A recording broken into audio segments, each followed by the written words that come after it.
whenever you're living in the context of community, whether we're talking about, for example, in the context of parish life or even in the context of your own family, and you find that you're frustrated by people who are simply different than you, one really important gospel which can be immensely helpful in this regard is found in the Gospel of Mark chapter 9, the story of the Transfiguration.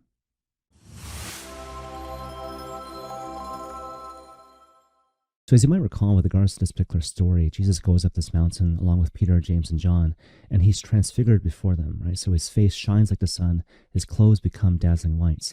And this happens in the presence of two Old Testament figures, Moses and Elijah. And St. Peter, for his part, he's so enamored with this particular experience, he makes a relatively bold proposal. So what he says to the Lord is, "Lord, let us set up 3 tents, one for you, one for Moses, and one for Elijah. In other words, let's stay here forever."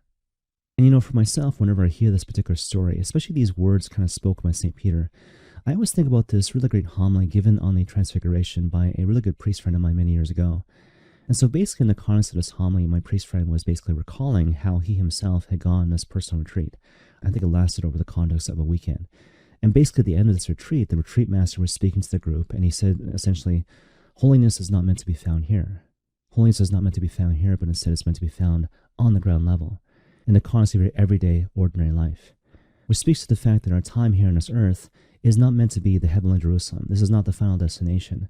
Here's the time which is meant to be the pilgrim journey, where we're called to grow and stretch and transform through different circumstances in our lives, many of which are challenging and difficult and even painful. On that note, one example that comes to mind is from the Gospel of Mark chapter 3, where Jesus talks about the nature of Christian community.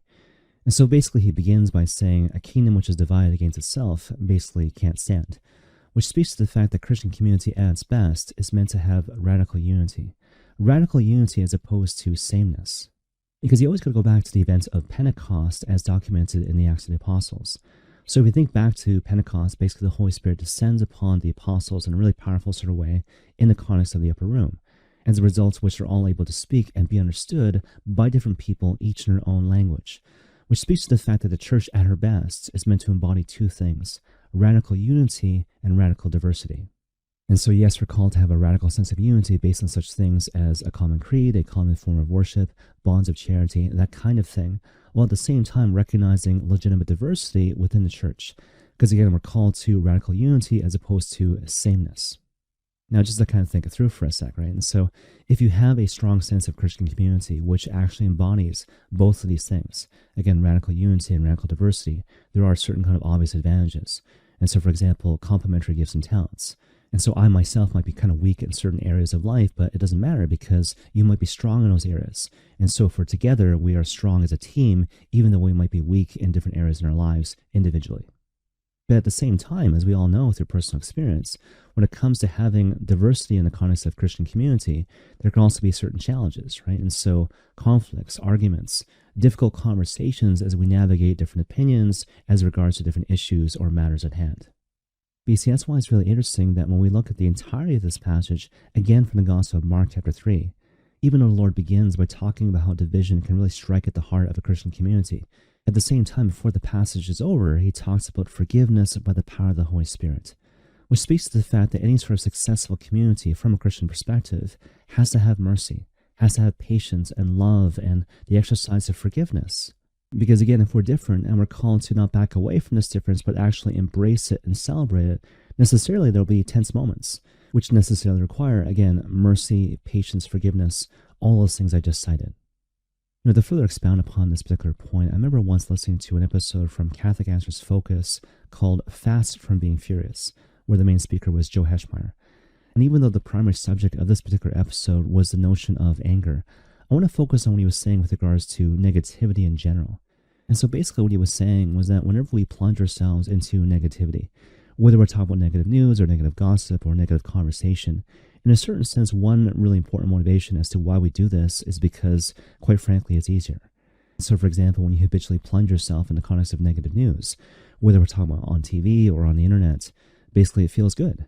It feels good to believe you have a sense of righteous anger. It feels good to be in the presence of people whose opinions seem to confirm your prior beliefs as to what the world is and what it's all about. And on top of that, it can feel really good to simply be in the presence of people who are just like you. But again, more to the point, Joe Heschmeyer says that a lot of times that can be safer than having difficult conversations or going into difficult spaces with people in the context of relationship. And so just to kind of paraphrase, he says, let's say, for example, your daughter has different politics than you, right? And so what do you do in that case? A lot of times what people do, he suggests, is that they just avoid it because, that's just a really difficult conversation. And so over time, perhaps there's more and more things that we just don't talk about. And so we become more and more estranged over a period of years. Or perhaps there's just one big fight, one big blow up, as a result of which your daughter becomes increasingly more distant from you, again, over a period of time.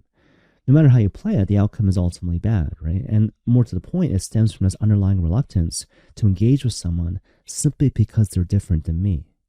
And you see, the thing I want to bring to your attention with regards to these different examples is that there can be, for all of us, a recurring temptation to reduce Christianity to a certain form of escapism, where perhaps I reduce the Lord to simply being a pillow for my weary head, or I run to parish life to escape from the messiness of my own life.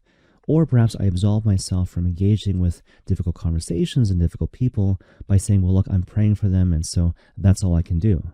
And I guess the thing I want to impress upon you, friends, is that whenever we think along these lines, what we're actually doing is that we're actually falling into the mindset of St. Peter in the context of the Transfiguration. Let us stay here forever, Lord. Let us build 3 tents, one for you, one for Moses, and one for Elijah.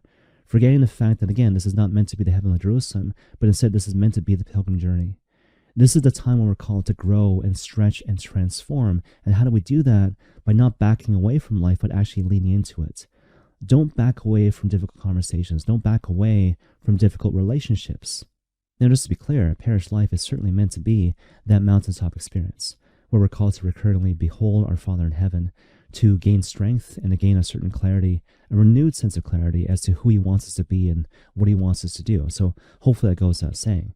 But at the same time, to go back to our original point, we always have to remember that, again, this is not the heavenly Jerusalem, this is the pilgrim journey, where again, we're called to grow and stretch and transform through the context of our ordinary lives, especially in a certain sense through our willingness and courage to not back away from difficult conversations and difficult relationships simply because we have to encounter people who are different than us.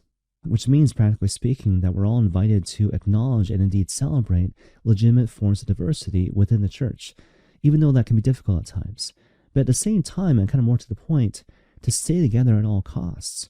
Because at the end of the day, we're not called to simply be a community of persons. We're ultimately called to be family. And may God bless you all.